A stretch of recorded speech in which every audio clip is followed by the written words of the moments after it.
الله وبركاته. ازيكم يا باشمهندسين، اخباركم ايه؟ يا رب تكونوا بخير. معكم محمد سعد، مهندس مدني من قناه معلومه هندسيه. ان شاء الله النهارده زي ما احنا شايفين احنا اول يوم لينا في استلام الموقع اهوت.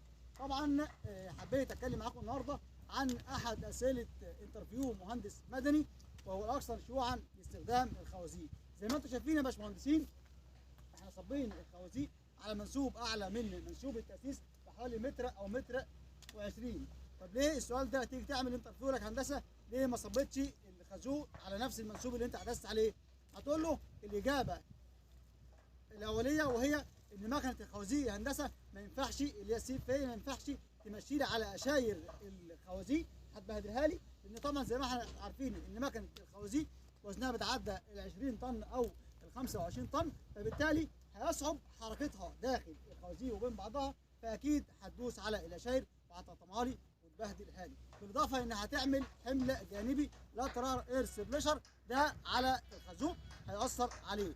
كمان ان الخوازيق معاك ان الجزء العلوي من الخازوق حوالي المتر او المتر و20 اللي احنا سايبينه ده بيكون خرسانه غير متجانسه. الخرسانه دي بتكون عباره عن خليط من البنتونايت والخرسانه، فبتكون خرسانه مش مظبوطه، فعشان كده بضطر اعلى بالمنسوب بحوالي متر او متر و20 سم، واحيانا بوصل لمتر ونص على حسب برضه منسوب التاسيس، وده عشان خاطر خرسانه الخازوق بتكون غير متجانسه وبالتالي بكسرها.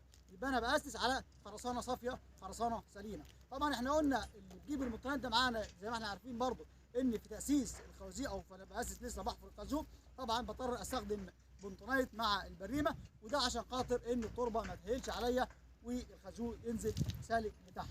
طبعا قبل ما ابدا برضو في صب اللبشه لابد اجيب المساح يوقع لي حدود العاديه بتاعتي، وبالتالي احنا جبناه ورمنا السكات حديد اهيت. بعد اذنك كده يا استاذ مصطفى، هتلاقي كل متر او 2 متر مرمي استوك حديد على كامل مساحه المبنى او كامل مساحه الموقع زي ما احنا شايفين بالطريقه دي كده. الاستوكات دي منها بيكون خارجي بحدد بيه المساحه الخارجيه او بحدد بيه حدود العاديه، وبالتالي بقدر اخد منه اوفست للمسلحه بعد كده او لللبشه المسلحه.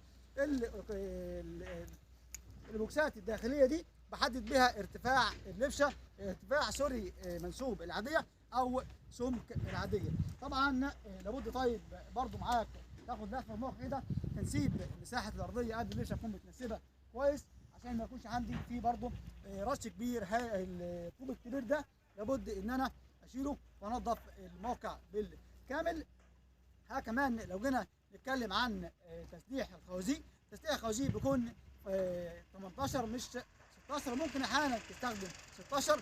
تسليح الخازوق بيكون تلتين كامل طول قطاع الخازوق او نصه ما يقلش عن كده، وبرده بترجع للمصمم مش للمنفذ. بس انت عليك كمهندس تنفيذ ان انت تنفذ اللوحه بكل جداره وكل اتقانيه. لو عجبك الفيديو ما تنساش تعمل شير ولايك واشتراك في القناه عشان الكل يستفيد. والسلام عليكم ورحمه الله وبركاته.